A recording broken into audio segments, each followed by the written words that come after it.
Good afternoon, everybody, and good morning to our guest who's from California.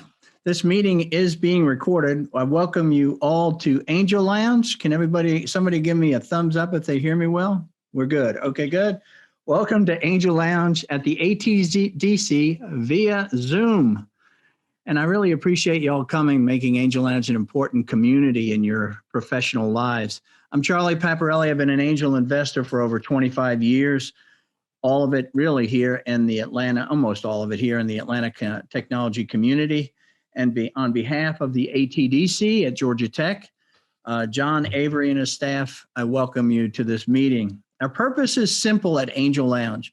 We're here to just become better angel investors. And we do that by sharing with each other our angel investors, our angel investments and the lessons that we've learned, the stories that we have. You know, we have been on we are just about on the other side of this pandemic. And for these last 16 months, it seems, I can't believe it's been that long, but it's been since April of 2020. We've been in this sort of isolation, if you will. It's really changed the way that we work, that we live, and how we play. And we're trying to find, it seems, this new normal that's happening, and we're not quite there yet, but it's coming bit by bit. In September, we will begin our first in-person Angel Lounge meeting at the ATDC. I found that out yesterday from Brad, and they're going to welcome us in. So in September, we'll have our normal end of quarter two entrepreneurs pitching deals. It'll be a great way to get us all back together. So I'm looking forward to that. In the meantime, you know, I encourage each of you to be intentional about establishing your normal now going forward post-pandemic. You know, we've gotten we have a tendency, we've fallen into a groove on how we sort of do business. And business has, I think, in the angel investment community slowed. You know, because it's very difficult to get to people that you don't see. It's hard to build relationships with entrepreneurs that you'd like to invest in when you can't see them. And Zoom just doesn't really cut it, really. So I just say, to get us back on track, we're seeing the companies start to come back and they're trying to figure out their new normal. I think it's important for us to also figure out our new normal. So let's be intentional, so that we rebuild our angel investment community here in Atlanta. Today's topic is angel investing, a West Coast angel's perspective. Our special guest today is David Friedman. David made his first angel investment, I found out just yesterday, in 1974. He leads the Tech Coast Angel Chapter in Orange County, California. The Tech Coast Angels is a broad network of angels around the United States in different chapters, and they're looking to expand, he tells me, even to Atlanta. So if somebody is interested in opening a branch for the Tech Coast Angels, we need to get you connected to David, which it would be welcome. David is a former executive with US Cellular and Boeing. He's a full-time angel investor on the West Coast and has been really for the last 12 years. Welcome, David, and I appreciate you being here with us and giving us a look into what's happening on the West Coast. Yeah, it's my pleasure, Charlie. Thanks for the invite.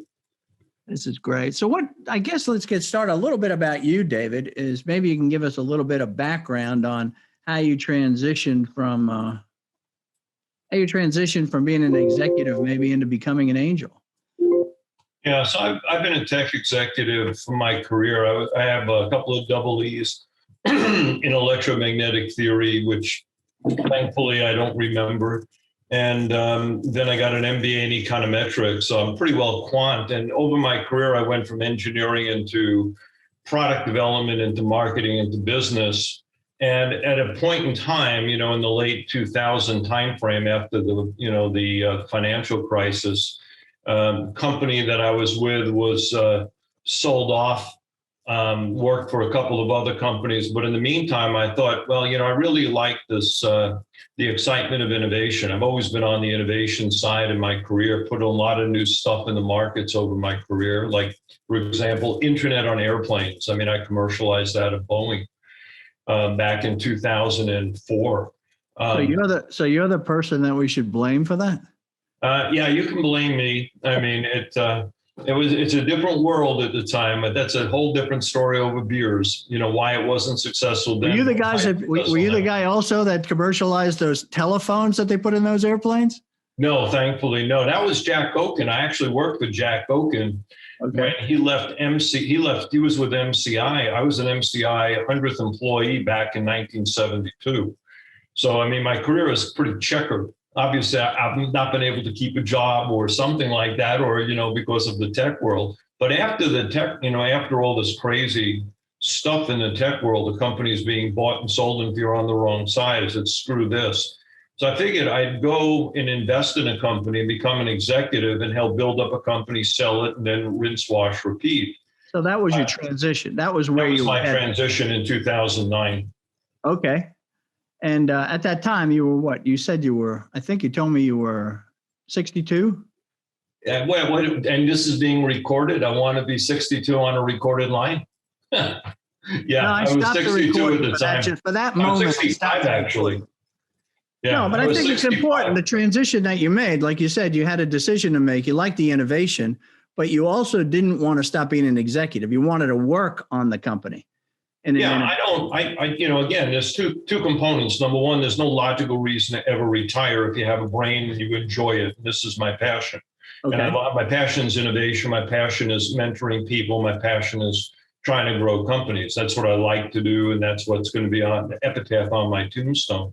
So I figured this is a perfect transition. And it turned out that somebody introduced me to Tech Coast Angels, which was headquartered at UC Irvine, which is. Is this when you were actually working in that company you invested in, that first one? No, that's a long, long way past. I mean, that company was a small accounting company in the 70s. But I started my investments, in True back in '69, at TCA. It was a different perspective at the time. The first investment was like friends and family, like you do. Now it's a different kind of business. Now it's really a business. This is an investing business. It's not just casual, just give money away and pray. Yeah, well, I got mixed up. So I thought back in 2009, when you were leaving, I think it was Boeing, you told me that you actually invested money and invested in a company, and that you were going to actually going to run. Is that not true? No, they're kind of a little. Yeah, it's not exact. That's not correct. Okay, yeah. It's not really important. The point is, I left Boeing, went to another company in Dallas. They're called ATX. They provide telematics. That company was sold off to Cross Country. It's now Sirius Connected Car. I took, we were there just to sell the company when I was brought on board. Then at the time I said, I kind of like the excitement of, innovation. So I'll find another approach. I've always wanted to be either a VC or, start a company and sell it. So that was my goal. That's why angel investing became so important to me. So when did the angel investing become your sort of full-time thing? Oh, probably full-time, maybe 5 years ago. Oh, it was. Okay. Yeah. So I started getting involved. I was doing consulting. I was doing some projects for larger companies. But what I really realized that at my age, I'm 74 now, I want to do something that will sustain long-term. So when I look back upon what I do and how I do it, I'm full-time investing, 80, 90%. And then the other 10% is consulting through the Small Business Development Center in Orange County. And were you doing independent angel investing? And because I wondered, did you ever go from independent angel investor or did you go straight into Tech Coast Angels? No, straight to Tech Coast Angels. I figured why didn't you do the independent route? Why did you think it was a good idea to kind of join a group like that? I think the first reason is I wasn't as smart to be an angel investor at the time. I was, it was like more like friends and family, spray and pray. But I felt, I was looking for people to add skills that I didn't have and learn from people. And angel investing, as all of you probably are aware, is a learning experience. I still, after 12 years of doing this, am not an expert in every single facet of angel investing. But I'm not an expert in all segments. But what I do know is that somebody within our 460 member group does know about every single segment that we've ever invested in. And I can always talk to them, rely on them.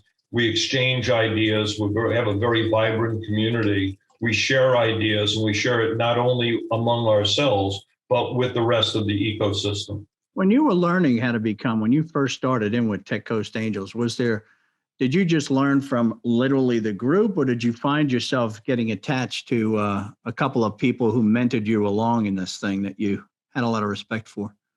I think it's a combination of both. TCA has a mentoring program, so when you come on board, you're given a mentor, and they help you through understanding the TCA process and help you through understanding angel investing. And when you become part of TCA, you're also part of the Angel Capital Association, and the Angel Capital Association has Angel University webinars, seminars. So it's almost going to another college and getting another degree, but then putting it into practice real early on. Yeah, that makes it. I feel like I had one of these, oh duh, why didn't we do that kind of moments? We have never done a sort of a mentoring approach with new people coming into Angel Lounge, which is absolutely flat out a big miss. All right, so yeah, I have one of my mentees, by the way. The latest one I brought in is my neighbor. He was the head of a very large electrical contracting company. He's 84. He's my newest mentor, the second oldest guy in our organization. Wow. Well, you guys are in, well, the other thing that happened is over time, how long have you been the chapter head of Tech Coast Angels? Yeah, so we rotate. It's 2 years and then 2 years and done. So we switch after 2 years. So I've been there. This is my second year. My term ends at the end of at the end of December. And then I'll focus on doing licensing agreements. Tell me that again. What is that? So what you mentioned before, I'm looking to expand TCA with licensing, both franchise licensing. So I want to find other entities around the country, and maybe even outside. But we don't do all of our investments are in the United States or Canada, by the way. So you're going to be the Tech Coast Angel ombudsman, for the United States. Well, one of a few of us, yeah. That's cool. Why did you decide to step into leadership as opposed to, it's sort of like the homeowners association. I like living here, but I don't want to be on the board. Why did you decide to do this? I'm also on the board of my HOA, so I'm just. Well, then I don't even need to answer this question because you just answered it. You just love this stuff. Well, but I think Barry can appreciate this. It's a New York thing. I mean, you can either have something done to you or you can be the one who can do something. But I've always been somebody who wants to change something. All right. And I tend to believe, and this is, again, very different when I was growing up. I was much more shy in New York for a variety of reasons. But what I found for the people around me are like geese honking the leader, always pushing you ahead. I felt more comfortable. And people were saying, hey, why don't you just do something? So they were volunteering me for doing things, which is interesting in an angel group because the angels, a lot of our people like to just put money and don't want to do anything. So they're always trying to find people to do stuff. And I figured, this is kind of fun. And I always had ideas. I've always been on the innovation side. So I said, why not? If people will accept what I'm doing, accept my personality, fine. Well, let's pursue that a little bit because you're hitting on something in angel investing that is a huge problem in angel investing. And that is everybody wants to invest. No one wants to be the lead, right? Nobody wants to do anything. But man, I think it'd be great to be investing in new innovation. I just need somebody who's going to negotiate the deal, do the due diligence, and sit over the store to make sure that these entrepreneurs and screw up my investment, right? Yep. So how do you guys handle that through Tech Coast Angels? Yeah, I would love to say we have a down pat and everyone just jumps up and down, wants to be on the due diligence team. You're the West Coast guy. You have it down pat. Come on. We have the process down pat. We haven't figured out the humanistic part of it yet. I have been the lead of 5 deals. So I'm basically doing more Patton-esque leadership. I get out there to show what it is. And my personality is such that I try to tap people to do things. I push people to get ahead, especially the newer members who participate more than some of our older members, older in tenure. But how hard is it? It's always hard to find people, Charlie.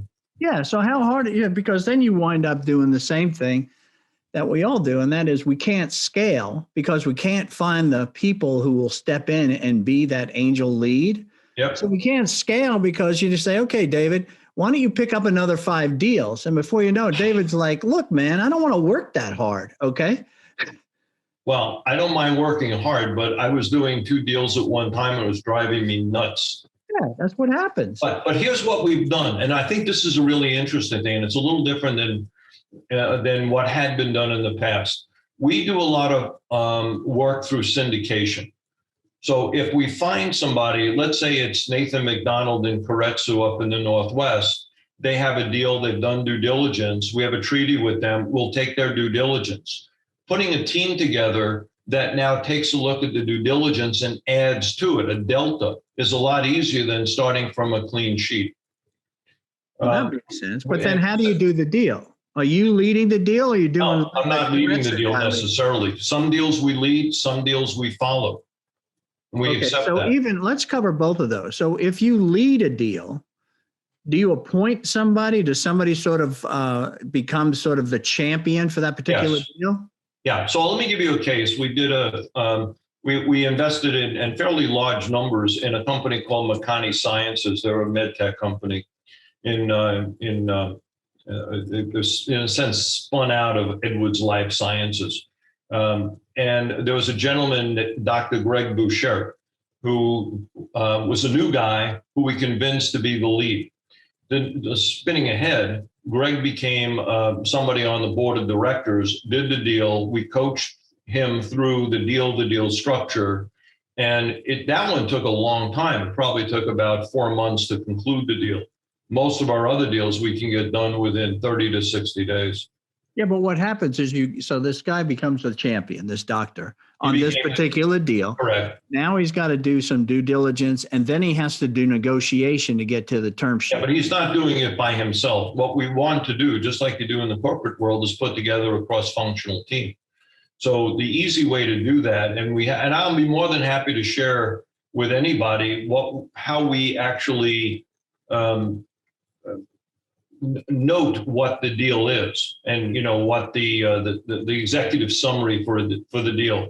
That's what we try to be. That's our end game. So Greg put together. Wait a minute, man, you lost me there. Yeah, sorry. You said note what the deal is. I don't know. Tell me what you. Yeah. So when we do our due diligence, we have a due diligence document. We usually have, it's either a long document or it's an additional document to what maybe Koretsu or somebody else did. And then we put an executive summary together. The executive summary, there are like 7 or 8 sections. That's what we really convey to the people, in our organization. And that's what they use to decide whether or not they want to invest or not. But the way we put together that. So wait a second. So your chapter is heading up the deal. Then you put this summary together from the due diligence, and you'll float that to the other 400 and some odd members within Tech Coast. We don't float it. We may bring it. So let me go through the process. Yeah, go ahead. I'm sorry. Because I think we're jumping around a little. So let's say a deal comes in. We have a database. The database everyone gets access to, whether or not you're a real, a standard member, virtual member, whatever. Let's say the deal comes into to Orange County. We'll take a look at it. We'll go through pre-screening, and a small group of people, we do the pre-screening. We go into screening. We raise our hand. It's a good deal. We want to invest in that deal directly or through our fund, because we have funds in Orange County, San Diego, and LA. So we can do it either, directly or through our fund or both. And not every deal, people like it for the fund, for diversity, but they don't want to invest individually. So that's been a real benefit. Let's say that we decided we really like this deal and we're the front person on it. No one else is around. It's a clean sheet. We have one. We've had a few of them like that. We'll find a deal lead. That deal lead will then take it to San Diego or to LA. In the past, what happened is San Diego or LA, which is two of our other major chapters, they'll restart, if they're interested, another due diligence team. What we're doing now is saying, look, we have a due diligence team. You want to add members to our team? Great. Let's do it one time, not repeat this 3 times. Drives the entrepreneur crazy, and it's useless. That's a real big change. We'll do that not only with our people within TCA. I'm willing to do that with people from Keiretsu, from Life Science Angels, from Pasadena Angels. It's smart people are smart people. It doesn't make a difference, what shirt they're wearing for doing a due diligence deal. Yeah, but it's interesting what you're saying, though, is that even within your chapters, they're not trusting the due diligence that was done by another chapter. They really want to get. Additionally, correct. Is that when is it the due diligence phase also a killer? In other words, I feel comfortable in my chapter with the due diligence we've done. We're going to invest, but other chapters, because they take so long to kind of come along with us, they just sort of fall off and the deals don't get done. Is it one of those? Is that a problem? The whole due diligence process within the process? Yeah, we're starting to look at, not starting, we started a couple of months ago to relook at the due diligence process across the board through by engaging people from each of our chapters. Yeah. And trying to come up with something standard that we can all live with. We all, I think, now agree, especially with some of the newer people coming in, we want to make it easy for us to invest, but make sure that we do the right due diligence. And we want to make it easier for the entrepreneur so we don't drive those entrepreneurs crazy with meetings and doing the same thing and seeing the same thing over with the same fundamental parent name of TCA. If you're an entrepreneur, you go to Orange County, go to San Diego, you go to LA, it's like Groundhog Day. Why start it again? Doesn't make sense. So we finally, I think, come to that realization. So we're changing things around. It just takes time to do it. It's interesting. It's interesting to me, because when you get to passive angels, they're quick to trust the other angel that's leading the deal, as opposed to demanding even more due diligence or doing their own due diligence. Just say, oh, well, if you looked at it already, David, I'm good. Yeah. So that surprises me that they're so they do want to do their own diligence, and because they don't want to be, I guess they don't want to be held accountable by their other members. Yeah, that's probably the reason why. But, some of us have a better reputation than others. I'm not talking to me specifically, but let's say there's a person up in LA that is really expert in biopharma, just for argument's sake. And he's done let's say he's done a few deals. If he's the deal lead, most of the people who know him will trust him. Or maybe there's a woman down in San Diego that's done work on life sciences. We trust her. So it's a matter of earned autonomy, earned responsibility. So if somebody has been leading a deal, they're known, they've done a good job in the past, their due diligence package has been tight, their analysis has been precise, you go with the flow like that. Others, to the next process, the next step in the process has to be deal terms, right? You have to negotiate a deal with the entrepreneur. How do you guys do that? Yeah, I don't think it's formulaic. I mean, I think we have a standard sheet. When we look at convertible notes or we look at preferred equity, we have a standard of the things we want to see. The deal terms sometimes. So you'll do convertibles and you'll do just straight common equity, or you have preferred, or? About 99% is either, if it's equity, it's going to be preferred equity, because we're usually at first seed, second seed, or and then the convertibles are usually early on because no one knows what they want to do in value, which is a weird problem, and or bridge to A. And so we do some A as well. Okay. And I'm drawing a blank on, what's the other thing that We don't like safe notes. We don't like this notes. We will do safe notes. In fact, we saw one last night, but the safe note looked like a convertible note because it had a cap, it had a discount, and it had a there that said, if we do this by this time, it will convert. So it's kind of, you can do any kind of deal, but we want to know the biggest issue in doing the deal is preference. And then the other issue,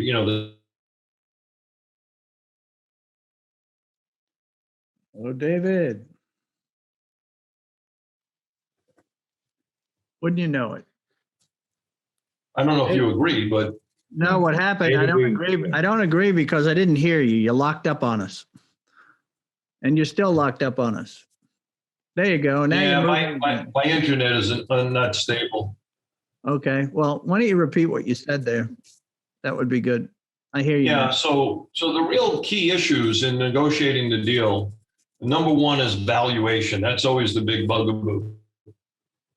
And we've been talking about that, and we can talk about some more what's been happening with valuation, type of the deal, whether or not it's a convertible note or not, whether it's preferred equity, and then liquidation preference. Those are the three main items. Everything else kind of flows through the deal. Do you find yourself getting more term sheets as written by the entrepreneur and his lawyer, or are you looking at building term sheets yourself? No, I don't personally. I mean, I'd rather see a term sheet that we can take a look at and critique. Especially if we're the first money in, we have more possibility. If we're the second money, third money in, let's be realistic. There's not much you can change, but what we do try to do, if we don't have the ability to change the term sheet, we'll do a quick side letter. And then the side letter may be, you will be allowed to be a board observer. We'll get the reports. We'll do certain things for you. What do you think from the entrepreneurial community? How do they see what stage is the sweet spot, would they think, from the outside looking in, for Tech Coast Angels? Sorry. It's funny. Early on, I mean, many of you who have been in this angel investing for a while will remember. It used to be angel investing was $250,000 to $1 million max, and it was up to about $2.5 to $3 million for value.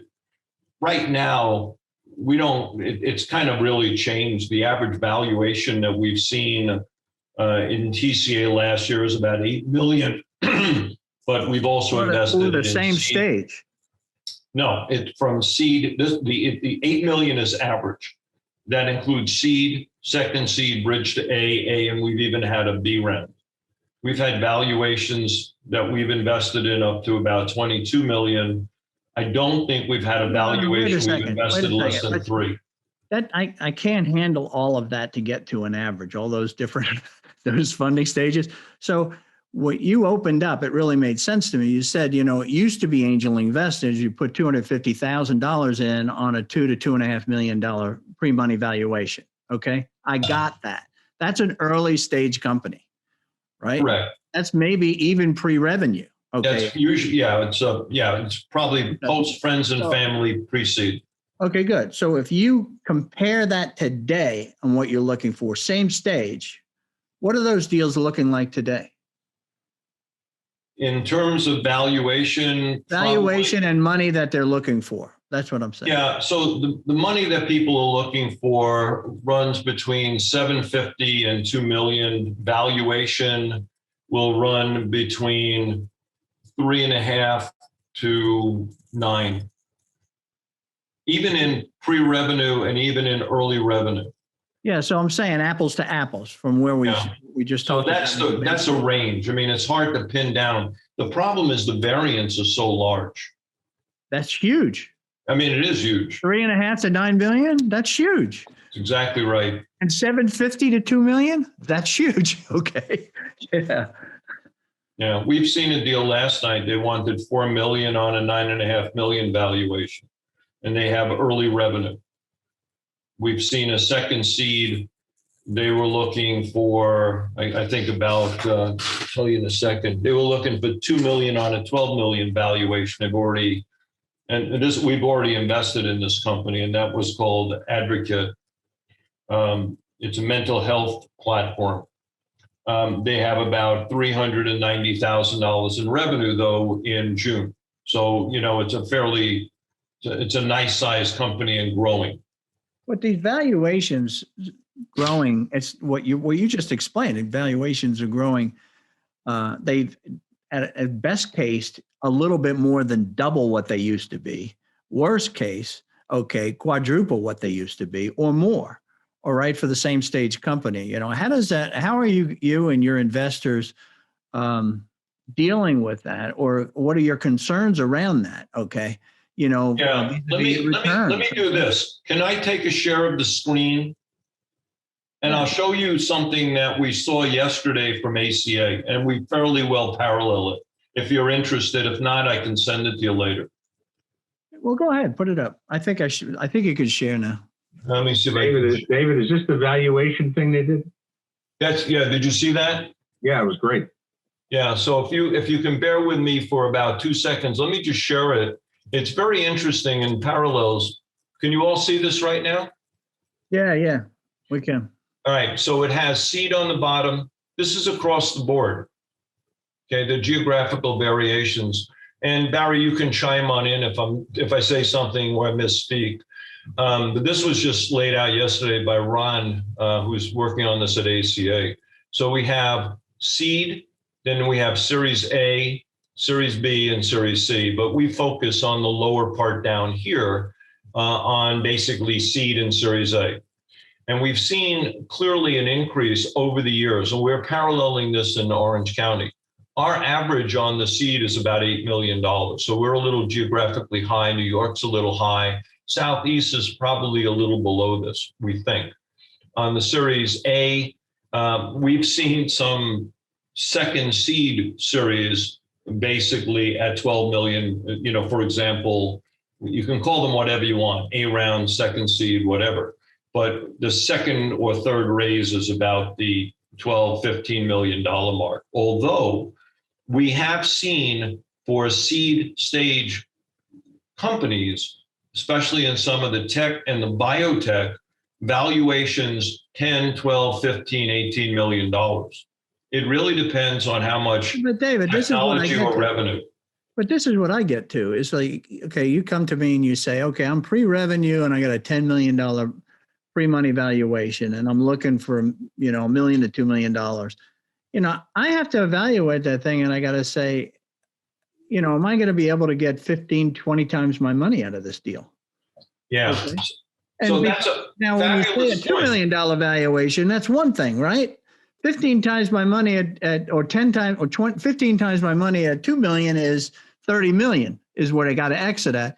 Now all of a sudden I'm talking about exiting at 150, $200 million. How many companies actually have that? I actually have the statistics on that. I think it's less than 3% of the companies get bought out for over $50 million from an angel investment. Now, what the hell does it make any sense to do angel investing then at these sort of expanded valuations? That's why you have to negotiate the valuation, and that's why valuation methodology is so critical, because it is a negotiation, and that's the hardest part, because the entrepreneur wants the most money. We want a fair deal when you really think about it. So when you look at a $6.5 million valuation, you're talking about a $90, $100 million exit for 15 return, or you're talking about something 70 million. We have seen that in TCA. Some of our deals have actually exited well into the 100+ million mark. So we've been successful, but we have to hit that one huge deal out of the 10 that we put in. Otherwise, it will be difficult.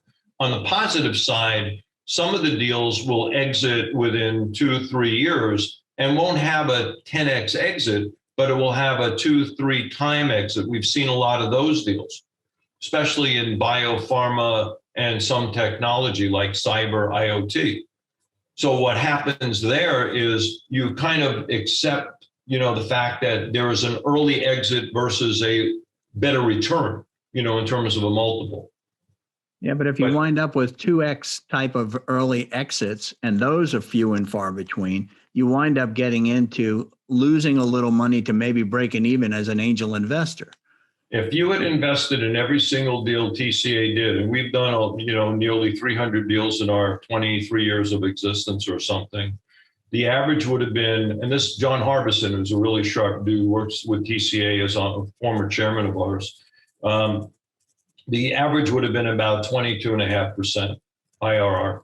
Really? Yeah. You're better than venture capital funds. We tend to be a little bit better. Yeah, especially over the last maybe 10 years. Yeah. Hey, Nelson, are you on? Nelson's not there. He's But, He's on mute. He's on mute. But, again, I think it's worthwhile. Nelson, speak. Nelson is a venture capitalist. Nelson, could you speak to these valuations? Yeah, they're high, right? So the valuations are definitely high, but we're closing an investment tomorrow at a unfortunately high valuation. This is a great time to be selling equity, not a great time to be buying it. Okay, so yeah, we got to be a little taking careful. on more risk then? We're doing this mainly because one of our trusted entrepreneurs who just had a gargantuan exit loves the deal and is going to be active on it. So we're like, okay, the space really well. And you've got the ear of the entrepreneur, and we'll de-risk it that way. So we're in a seller's market today. Absolutely. As far as the entrepreneurs go. Absolutely. Okay. Yeah, we've seen that starting last year. I mean, we did not have any kind of hiccup last year. In fact, last year, TCA invested in 40 new companies and 15 companies that we've invested in prior. So we put in 20 mil last year. How do you get to a point, though, if valuations continue to go up, then the expectation either is, well, then valuations on the exit side have to go up at the same rate. And if they don't, then what I wind up doing is investing, in fact, in fewer deals because, there's few companies that are worth 10 million pre-revenue at a seed stage. Okay. So I get to sharpen my pencil more instead of saying, $2 million, we could take a run with this thing. If it doesn't work, our next round is going to be at 3. You follow me? If it does work, our next round will be at 7. You see, but we don't have that latitude when somebody says, oh yeah, every deal comes in, it's 10 million pre-revenue.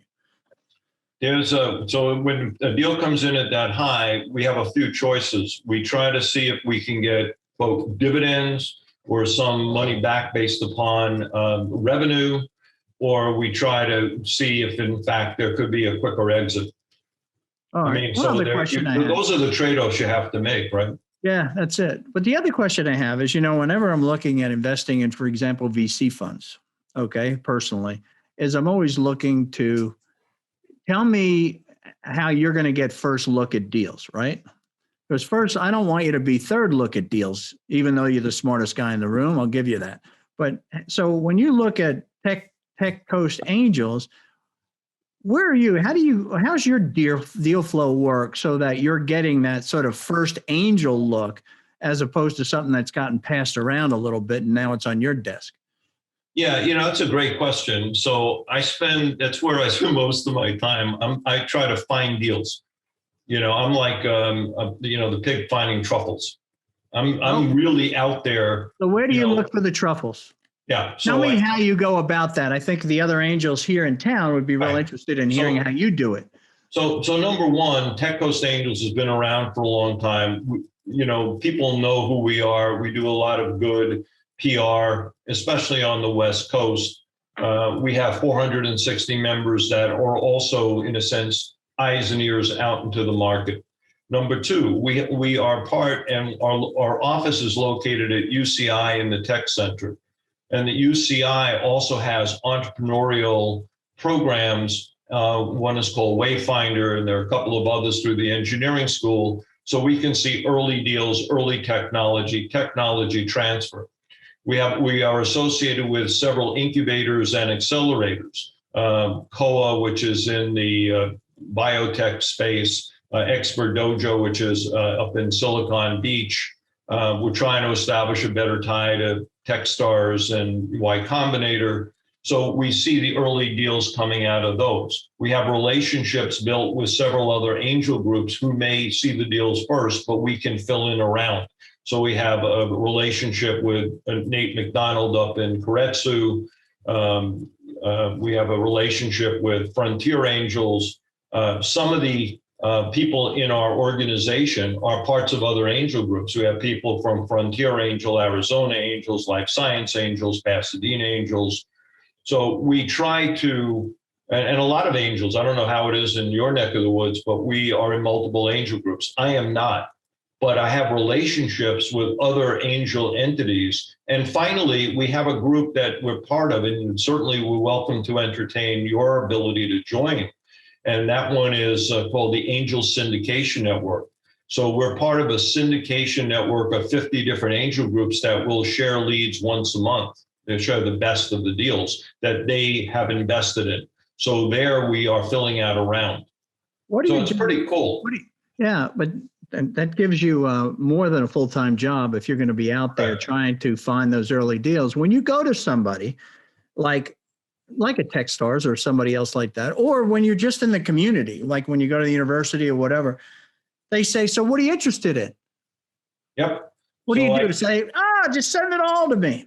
No, I actually don't. I try to say, here's my box. I'm looking for deals that are seed or pre-seed with some traction or a prototype, seed with some modicum of traction, bridge to A, and maybe early A. I'm looking for deals that will range between an ask of, like 750,000 to around 2 million, up to a valuation of about 7.5 million. So it would be 2.5 on 7.5 with 25% of the business. That's our boundary. That's what my box is. I'm looking for companies in Canada. You never spoke about industry. You never spoke about technology. You never. Yeah, You just so the part of so I've drawn you a two-dimensional box. Now let me fill out the third dimension. I can't so the handle kind of three businesses dimensions. that we look in. We do a lot of work in life sciences. About 40% of our investments are in life sciences, primarily because of where San Diego is. We do a lot of work in software. We do a lot of work in IoT. We do some work in fintech. One of our biggest exits, for example, one of the early investments was Green Dot, public company. MindBody was another big investment. So those skew the results, obviously. Big returns, several, hundreds of X in returns. But we know the breakdown. We don't do a lot of work in consumer products. We don't do a lot of work in CPG. So we try to say, here's the box. Here's the three-dimensional box. Value, ask, type of business. And we're also looking for a team that has been together for a little while. We're not looking for solopreneurs. We're looking for a team of people. We'll entertain, for a variety of reasons, somebody that may be a solopreneur that has a really great idea. Maybe there's some great patents. But we're also looking for companies. Do you sort of zero in on companies that have billion-dollar valuation potential? Yeah, we kid around with that, but the answer is, let's be realistic. They're not. We at least down in Orange County are not seeing a hell of a lot of unicorns in our. If I look back on every deal we did, we may have had 5 unicorns. That's it. Yeah, but those 5 unicorns can give, any one of those 5 unicorns could be the answer to the 22% IRR. And they are. I mean, Green Dot was a unicorn. MindBody was a unicorn. But we had some other deals like Parcel Pending, which was automated locker systems. They were taken out in about 3.5 years, bought out by a Danish company. We took the entire round. We actually oversubscribed. Lori Torres is the CEO, came out of the Irvine company, which is a big real estate company, asked for $1 million. We gave her $1.2 million. It exited at 120. Wow. That's nice. We got a 22x return in 3.5 years. Yeah. Take those as much as you can take as they come your way. Pick up. Yeah, I got mine I was in that one through the fund. I wasn't smart enough to invest individually, but one of my friends put in $500,000 and walked away with 14 mil. That's pretty nice. Now he Yeah. can afford a half a mansion in Beverly Hills. And he was okay before. Okay, that sounds good. Hey, I want to get to Paul. You know, they're pretty big in med tech here. David is anyway. You know, Paul, do you have questions for him around med tech out there on the West Coast versus what you're seeing here? Well, I mean, so I'm, full disclosure, I'm a member of Keiretsu Forum. So I thought I've seen you before somehow. I remembered your last name, which I can still not pronounce. It's possible. And I still have a hard time with it. It's pronounced Janeski. So, I mean, a lot of the deals that I'm interested in are med tech deals. On the angel side, I'm doing a lot through Keiretsu. Biomed Investor Network is sort of in hiatus right now. That's another group that I've been involved with here in Atlanta. But, because I'm active in the med tech space, I'm with my day job, I'm seeing opportunities that aren't quite a fit for my company. And so I do make referrals onto Barry and some of the other folks that are involved in the space because there are opportunities. But no, I think, with an investment treaty between angel groups, I mean, I think that's a very productive way to leverage opportunities from my side. And by the way, I'll make this offer to anybody. I mean, again, I do this. This is my passion. This is my love. If anyone wants to ever talk deals one-off, more than happy to share. We'll take deals from somebody else, or if it's more of an ongoing relationship. I've set up meetings. I don't want too many. I have a vice president in charge of partnerships and relationships to specifically come up with the sharing opportunities. But it's something that if we can all share, it doesn't hurt anyone. It actually helps because we fill out a round. And if it's not perfect for me, I'm more than happy to give it to somebody else. I mean, we're very well connected in California, and I'm getting better connected around the country. When you're doing rounds, when you're sharing and you have partnerships, just reminds me of any kind of partnership that we talk for, even among technology companies. Most of the time they all sound wonderful and they look great on a PowerPoint slide. But the key is in any of these partnerships is they got to move at the speed of the lead investor. I mean, you can't sit there and say, oh, yeah, we're going to get this thing thrown around. And next thing you know, you're 6 months into still talking to people trying to get the thing closed. What kind of speed do they need to, when you have partnerships like that, you find a deal and you get it out there, what kind of time frame are you giving people in the partnership to get to put money in the deal? Yeah, well, normally we haven't found that to be the problem. I mean, if it's a deal where an entrepreneur says, yeah, we're being looked at by life science angels, they're still working on it. We may not wait for life science angels. We may say, if we're really interested, we'll take it and take a look at it. Okay. Our system is such that we're trying to make the deal done within 30, 45 days. We don't screw around. We'll either get it off the table or get on with it one way or the other. 90% of the cases. So we have that speaks to involvement. Correct. That means that you guys at Tech Coast Angels, you must have a team that works with you, David, that moves fast with you. I wish that were the case, Charlie, but the thing is you have to go find the people, like I said earlier. Not everyone wants to participate. You have to, if it's a really good deal, you'll find people to raise their hand. I've been fortunate in some of the deals that I've worked on to capture literally people and say, can you help me out? And if I break the workload up, would you help me? It'll take you X number of hours. But we all know from work that the ACA has done that you need a good 20 plus hours of due diligence to really have a higher probability of making that deal make sense. You just can't do it on gut. You can't do it on the fly. So you still have to put the time in, and you just got to get people. I mean, the good news is we have a large number of people in TCA. The bad news is they're not all in one location. They all don't attend. Well, what do I do? Let me get down to the TCA piece and get off this just for a second on this due diligence and speed of deals. What's your expectation? If I want to join TCA, what are you telling me that I should expect? How much you're expecting me to invest? how frequently I need to come to your meetings. I don't know. What are the expectations of being part of the TCA group in Orange County? You just speak to that. That's the same in the other groups too. The expectation is to invest at least $50,000 a year in 2 deals, total 50,000. And this is because we started a couple of years ago, or they can invest in at least one unit of one of the funds. So for example, we now, as I mentioned, we have 3 funds. So we want to encourage people to get involved in angels, learn about it, and then eventually, especially for the newer angel investors, the funds give you instant diversity. So we're saying if you invest in the fund and you become a member of TCA, and we have standard membership and we have virtual membership, so people can be in Louisville, Kentucky and be a member of TCA, or be part of Life Science Angels or Arizona Angels, and still, link in via our Zoom conference calls or technology. Tell me about these funds.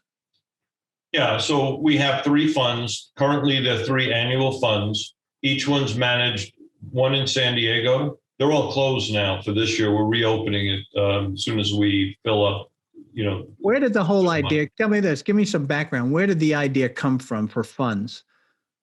Because I'm not seeing this. What I'm seeing is the angel groups actually turn into sort of, they say, I'm sick of this ad hoc sort of investing model. I ain't doing this, round up the guys. Let's see how much money they put in, pitching all the time.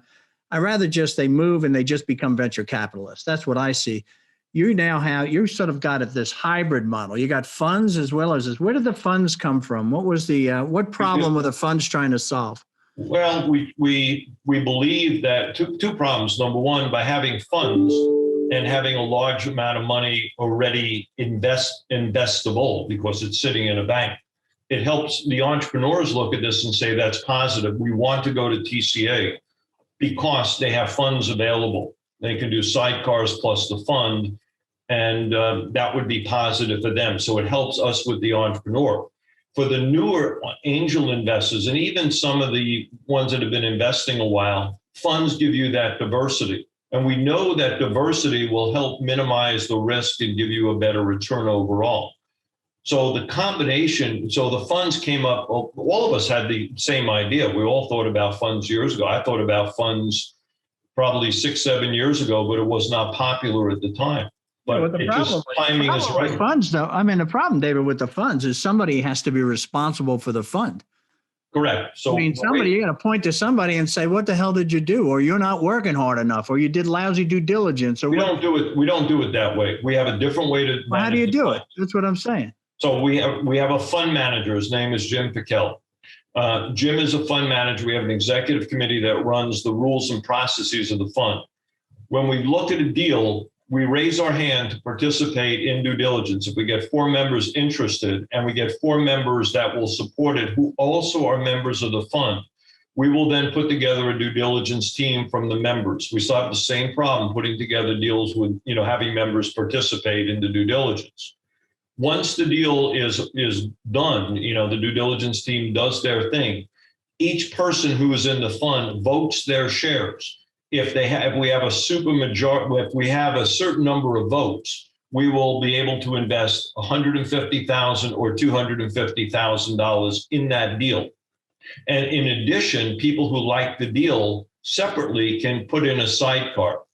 Most of the time, it's a sidecar through the individual, through the company. Occasionally, it may be a special purpose vehicle because they don't want a huge cap table. So it's kind of it's not exactly what. Well, is this guy that runs the fund, is he paid? Is he paid as a fund manager? No, we all do this for the love, by the way. We will probably convert over to carried interest to be able to pay for some people down the line, particularly those that are doing due diligence and our executive director, who's the only paid position within TCA. All of us are volunteers. All of us do this for the love of the business. Are the 3 funds that you have, are they just 3 of the same type of fund, or are they different stage funds? They're all basically the same. Okay. How big were the funds? I know they're closed now, but how big were they? And what was the minimum investment that you were taking? Yeah. So this one, so let's see. San Diego, which is the largest because they have about 260 members, and some little nuances in developing a fund. They were at $4.5 million. The fund in Orange County this year is 2.8. The fund in LA is, I think, 2.4. So people are putting in like 25, 50 grand, that kind of thing? It ranges from 10 to 100 grand. Again, several variants. The average in our fund is about 26. This is pretty cool. This is pretty cool. And the average age, so what are you finding? The last question I have, and I'm going to open this up, is, so what are you finding with, what are you finding is the age and background of the average, as the ideal member for TCA? Oh, well, that's two different questions, actually. I mean, the ideal background. They are is two one different thing, questions. Okay. But it used to be, because of Orange County, a lot of money was made in, private companies, and a lot of money was made in real estate. That has changed over. We're seeing a lot more corporate executives, especially people getting burped out of companies, the larger ones. So we're seeing now a younger generation, a lot of people in their late 30s, 40s, early 50s that have left the corporate world or are still working in the corporate world, but they want to be able to do something else on the side because they made money in Illumina, in Qualis, or in Parcel Pending, or in Edwards, or one of the bigger companies in the Southern California area. David, how long does it take for one of these members that comes on, smart executive, made a few $1 million, how long does it take to move him from an operator to an investor? Yeah, some get there faster than others. That's why we have the fund. It gives them the opportunity to be a little risk safe, a little less risky. The mentoring program helps, the education programs help, the participation on teams. But my friend Randy just joined about 2 months ago. He's now actively getting involved in the due diligence. Some of the people take a year. We actually recommend don't invest anything for about a half a year to a year to get your feet wet, so you understand what you're doing, so you don't piss away your money. Yeah, I'm pretty good. I've learned, I always say that angel investing is a very expensive education. Very expensive education. I totally buy into that one. Yeah, right. I'm with you. And then when you finally have an exit, you don't feel smart. You just feel plain out lucky. That's exactly. Yeah. So I got a check yesterday from the fund. It wasn't a lot, but it was nice. They had a 4X return. I got a check for $5,700 yesterday. So which is good because I'm getting my capital back, and there's still like 30 companies in the fund that I was invested in. Yay. I have been always a fund guy. And a lot of we had funds way back about 8-9 years ago. And people looked askance at me and said, "You're not a real investor. You're investing in funds. That's not even an angel investor." And it's funny how 8 years later, things have changed. So I've been, I was vilified, and now I'm okay. So go figure.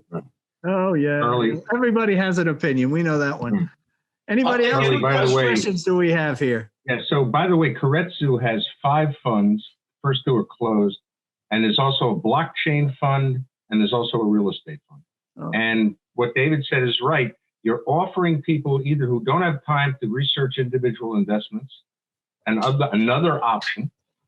Plus, you're also giving people a way to invest in lots of companies at once. There you go. Frank, what are you saying? How does this? Hey, Charlie, I'm interested in the difference in the terms on the West Coast. He talks about preferences. Are you seeing like 1 times pref non-participating, or is it higher than that in California? Yeah, we're probably seeing at max 1.5. You don't want to do it too much. I mean, it creates a problem going forward because the next round wants another preference that's higher, and all of a sudden you say the first in money gets killed. And what, since you're doing convertible notes, what don't you like about SAFE? We see a lot of those here. Yeah, we're not a fan because the SAFE note doesn't have any conversion. It's basically an IOU. I mean, so we can give them money and we don't get anything in return. Some safes are non-capped. Some safes have no discount. Very few safes, if any, have interest. So it's basically saying, I'll give you money, good luck, and let me know when I can convert it.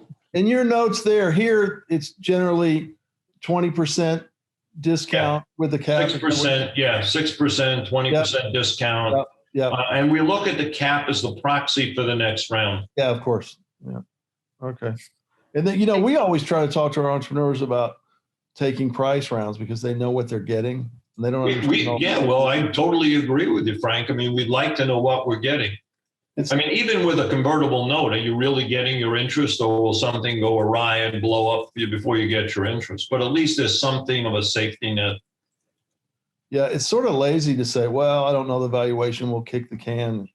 They don't really know. We have several different valuation methods. What I've told people that I've worked with or coach, look at 2 or 3 different valuation metrics and take the average.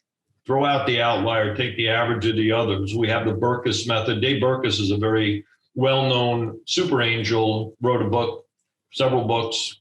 His method is the Burkas Method that, and that one is one way to look at it. It takes the valuation relatively low. You won't find any $10, $12 million valuations on that one.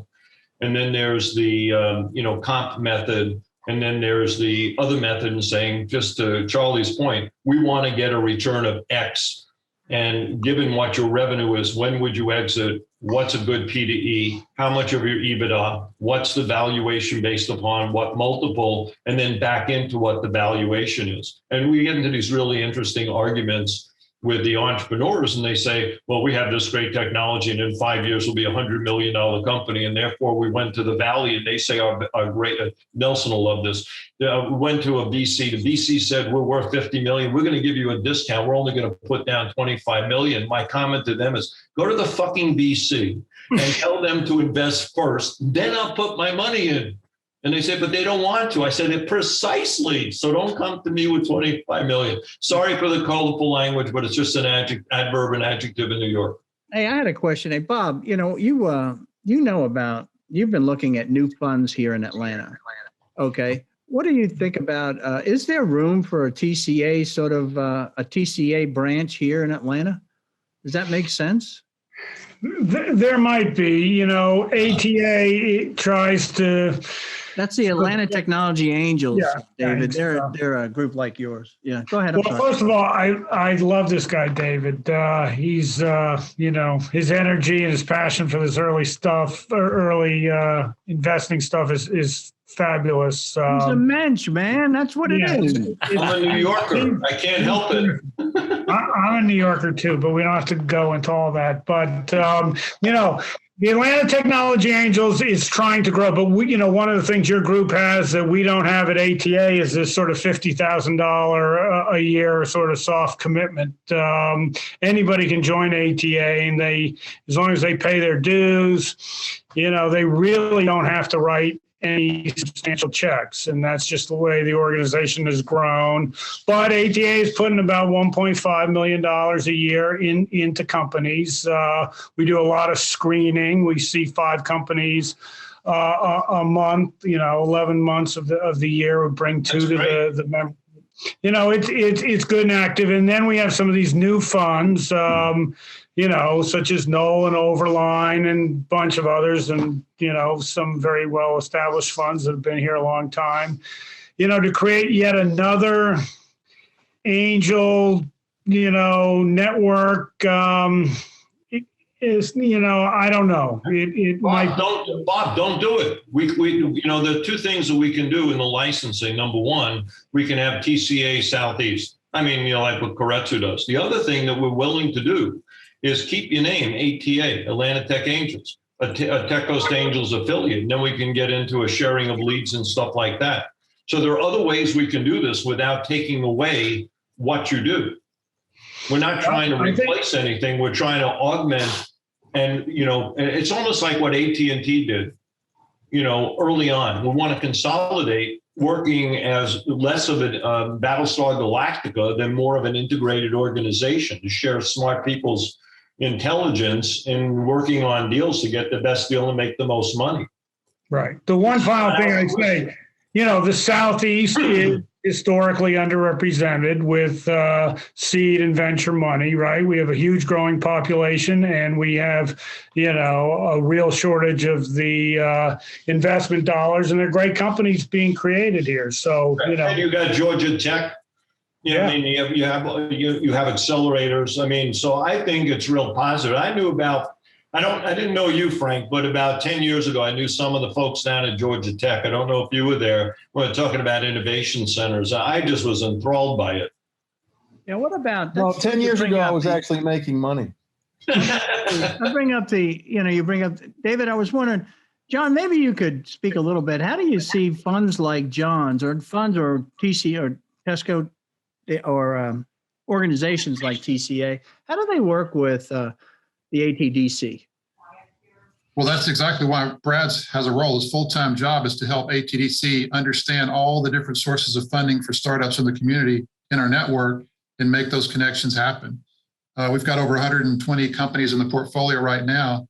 You can imagine the first thing they want to do is go out and meet investors. And the first person they get to is Brad. And so Brad sits down with them and figures out what it is, where they are. He says, okay, you want to talk with them? They're going to ask you this. What's your answer to that? And it's pretty clear very soon that they're not ready. And so what the function that we offer is Brad can take that time to get to know these founders and really assess internally by working with them daily where they are, how they're going, what they're doing. So when we make a recommendation or an introduction, you should know that's a company that we know something about. And that's a due diligence. It's not just on the purpose of that one deal, but we actually work with these companies on a daily basis. So what about the West Coast affiliation or the West Coast contacts like TCA there? Is that bring credibility to ATDC and help you attract better companies? Certainly, I think, yeah, go ahead, Brad. I would say absolutely. Finding companies that are raising angel capital, it's difficult to find, until about 6 months ago, Charlie, I never had a list of, hey, these are all the high net worth individuals in Atlanta that will make angel investments. So, right, I'd have to point them to the ATA or the AIM, right, the Alabama Investment Management Group or whatever it may be.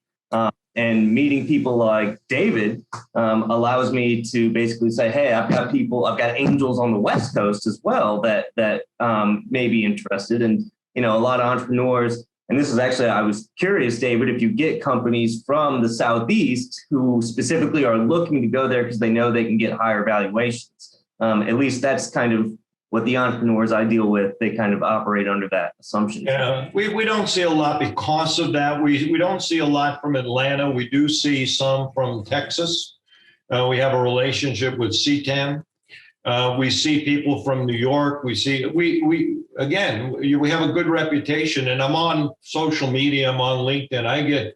I'm participating in all these crazy conferences, and people ping me all the time. I'll get 5 deals a week on LinkedIn. David, we got to end this now because I told you we end at 1:15. But I want you to give us, as a West Coast angel, totally connected out there, give us some encouragement here in angel investment. Leave us with a good word. Well, I don't think it has to do with West Coast. I think the issue is it's like finding the needle in a haystack. You got to look at it, or any other kind of, idiom you want. But there are deals out there that make sense and that will turn into a good opportunity to make a lot of money over a period of time. You have to be patient and you have to put the time in to do the due diligence correctly. And the way to do due diligence is to rely on a diversity of opinion, diversity of thought, to look at this thing from several angles. Don't overthink it, and make sure when you do angel investing, you have a good portfolio. If you don't have a good portfolio, go fund and surround it with other things. If you have a good, investment portfolio, you may not need the fund. But, David, you have been excellent. You have been one of our best guests, and we appreciate. I knew when I met you yesterday, this was going to be a great time together. So I really appreciate it, Charlie. If anyone wants to get in touch, I put my contact info. A couple of people reached out. Again, I'm more than happy to help you guys and women. I'm more than happy to try to do what we can to build up the ecosystem. And, let's find the best deals, make a fortune. Yeah. I like your final advice too there about it's like finding a needle in a haystack, which means you've got to keep looking and looking hard to find the needle. That is one of the steps in angel investors that makes us successful.